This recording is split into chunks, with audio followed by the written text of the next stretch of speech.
gray one, not a red one.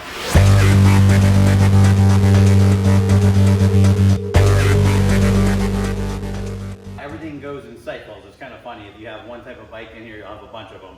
We already went through and made a fiberglass seat pan for this bike. So then we're going to go through is finish foaming it, and then we are going to make a cover on it. We've had a few people ask about different stuff on the covers, like how we install them, and some questions about different materials and stretching and pulling and all that. So we're going to kind of do a brief kind of overview of that, and then we're going to get started. Before I pull this off, I kind of wanted to go over and just kind of bring you up to date with what had happened. The customer came in with a different seat on the bike. We believe it wasn't for this bike, and he wanted to make something kind of form-fitted for him. One that's going to look better, but two that's really going to feel a lot better, and that's kind of the most important part. He's a little bit taller. What we end up doing is bringing him back. In order to bring a taller rider back on these bikes, you do have to go up with the foam, so it's a very happy medium you have to get, where you want enough foam where it's going to look good, and enough foam where it's going to make them comfortable and push them back without making it too out of proportion and kind of funny looking.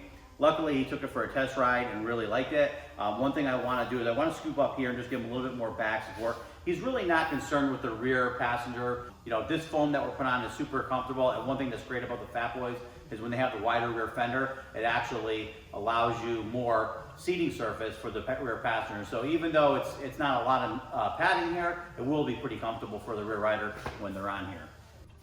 What I'm doing right now is I'm just bringing the tailbone section of the seat up a little bit. I'm going to cover the whole seat with the sculpting foam and then kind of sand it and make it look really nice. But first I wanted to get it comfortable and get it where we wanted to, and then get this up so it, one, looks a little more proportionate, because sometimes the seats kind of have a funny shape to them if they don't have a little bit of a kick to them. And two, obviously give him a little bit more support on his upper back, so when you're on the bike and you're like on the highway and you're cruising and you just want to put your feet up and lean back a little bit, you have some back support there. These seats are actually pretty comfortable, but we're just going to sculpt this down and we're going to make it look good.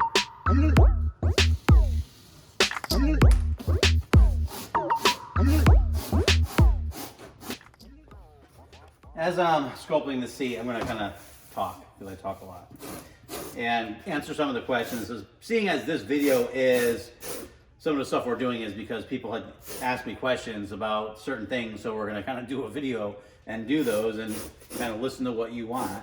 I'm also going to talk a little bit about other things that people ask us about. So one of the most common questions and thing we get is people like, why do we show how we're doing this? Aren't we afraid that, you know, people are going to copy us or whatever? Well, for one, the upholstery tray is really cool because everybody does something differently. The reasons I do the things I do is because I was an auto body guy by trade. So a lot of my tools I used were auto body tools. So a lot of people didn't do that. Some people work in upholstery shops and they actually picked up some of their tools, tricks, and techniques from whoever they were taught by. I personally was never taught by anybody. Kind of just do this, so that's probably why I do everything wrong. Another reason why I like to show this stuff, and I really don't care if people copy us, because it's funny. We have a couple of my buddies will send these guys that it's almost like if we do a video or something, they'll do a comment about the same type of thing. It's like they're watching us. And what's funny is I don't care. You know, nobody cares.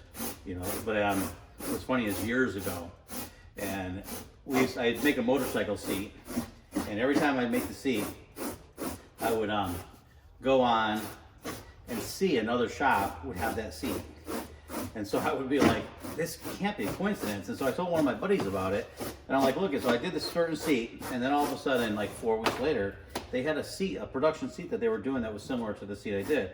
This went on for years, and all of a sudden, I don't even know when it was, I get a call from Al Simmons, who owns Mustang Seats, who's a little bit I dealt with him. He was a great guy. The company was a great company. He ran it very well, and it was very committed to his customers. It was a good company. But anyways, he calls me up and he wanted to have an interview. I'm like, what the heck's or an appointment? I'm like, what's he want to talk about, you know? So he comes all the way down to my little old crappy shop here in Connecticut. Well, his shop was in Connecticut too originally. And says, first off, I'd like to thank you. We've been stealing your work for years, but I'd like to pay you and have you do some work for us. And it was hilarious because it just eased my mind, because you think you're going crazy sometimes when you do stuff and then all of a sudden you see a production seat done. And we do a lot of custom stuff, and you know, I know the production stuff is probably the way to go, but for me, I like the challenge of doing something different every time. And listening to the customers and making them happy and showing you what can be done. We get a lot of customers that have back issues, height issues, all this other stuff. And sometimes you won't make the best looking seat because you're trying to get a 7-foot tall guy on a bike made for a 5-foot tall rider, or vice versa, and all that stuff. So that's the challenge. And you know, obviously I would love to only share our high-end seats that we do in the leather seats, because we did that for a long time. But in this business, I've been in it for almost 30 years now. I've seen so many people come and go, like shops and all this other stuff. And it seems like when you want to only be the fabulous shop that does high-end stuff, very few of them make it. You know, I've seen thousands of people get into the business to do stuff, and thousands of people to get out, and very few guys actually stand the test of time and make it. You know, it's a difficult business to be in, and it's challenging. But you know, with that said, that's one of the reasons why I don't care, because with all the 30 years doing this, the one thing that I can honestly say has never changed is it's really tough to get employees into this, because we're such a unique field. So I hope that by showing this, one, you show your customers the possibilities of what can be done. You show them how extensive it really is, that what you're doing.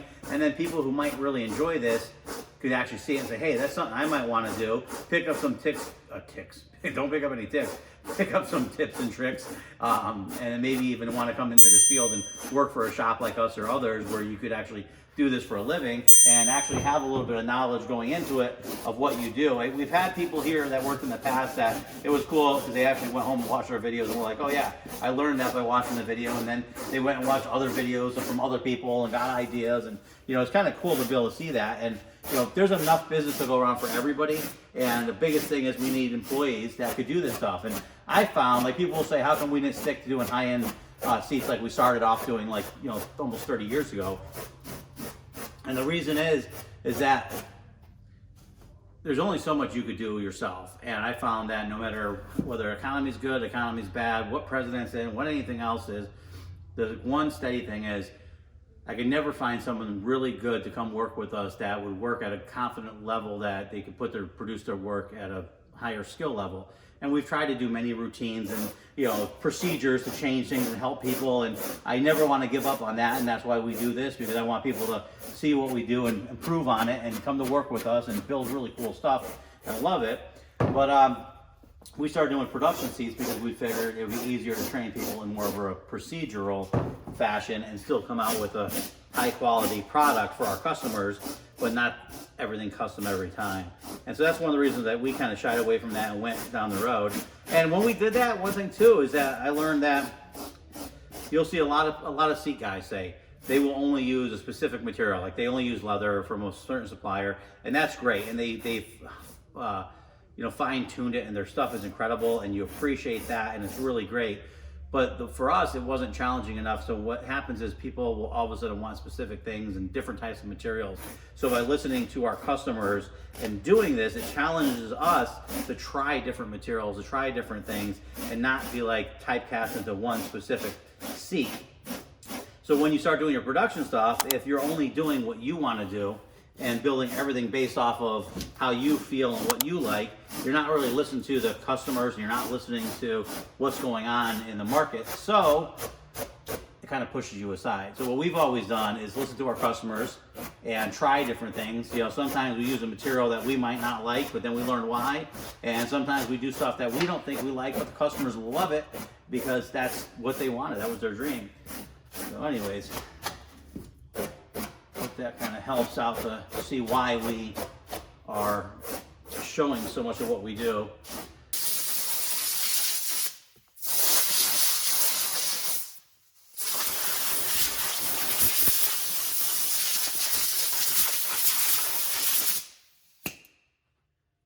So another question we get quite a bit is, what's the difference between a high-end seat and an average seat? So there's so much involved. Like, you could get like a regular motorcycle seat for, you know, $250 to $400, say. Then you could jump to one of a custom high-end seat, and it could be $2,500 to $3,500. And it's not just the material. Basically, if you look at like every step of everything you do, like if you make a seat pan, it's not just a basic seat pan. Like, you body work it and it's perfect, and you have it like just really nice. Like, we used to take and custom paint the bottom of our seat pans to match some of the motorcycles. It was like insane. We stopped doing, well, we stopped doing it, but we don't do it as much anymore because it's kind of a waste. But then you get to foaming, like you'll use some softer foams when you're doing a lower end seat. Not that the quality and comfort is going to be different, but it's easier to not have to sculpt it and sand it and basically bodywork the seat like you would on a car. So when you get to our higher end seats, we use firmer foams, and the whole seat might be in a closed cell or a neoprene, and then we actually bodywork that and sand it and sculpt it. That foam is very firm because you don't want it to change and move a lot, and perfect. It's just like when you bodywork a car, it has to be perfect, just like you're about to put paint on the car.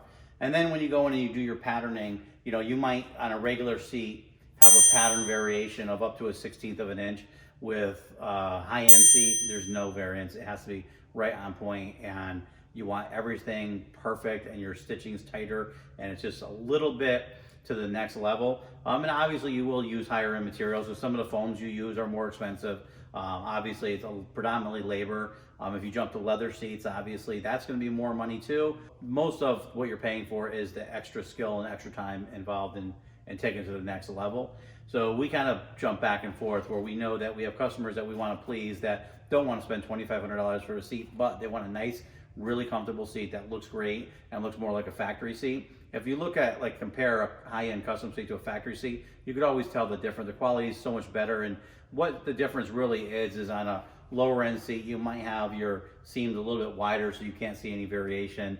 There's some simple, subtle things that you'll see. And then if you go and you do like a high-end seat, you sometimes you'll follow that stitch like right along an edge, and you're only like a 1/16 of an inch or less off, and it has to be straight and consistent. And a lot of people can't see that.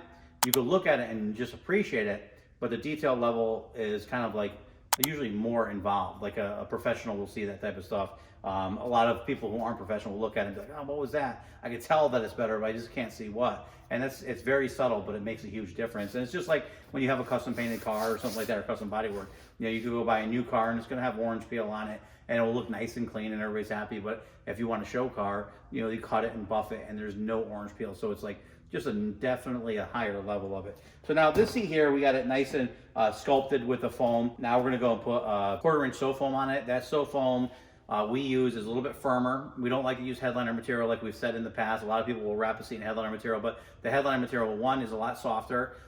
Two, it has a tendency to delaminate the foam from the material, whereas we found with the higher end sew foams, you're able to, I mean, I've had seats that we did 20 years ago and we could peel it off. You know, you could steam it and you could peel it off, whereas the headliner material, people are picking away and stuff like that. Plus, when you go around edges and stuff like that with a lower grade, like a headliner foam, you're gonna see bumps and stuff through it where you won't see that ever with the 1/4 inch or, you know, 1/4 inch, 1/8 inch, or 1/2 inch sew foam. So let's go wrap this in sew foam.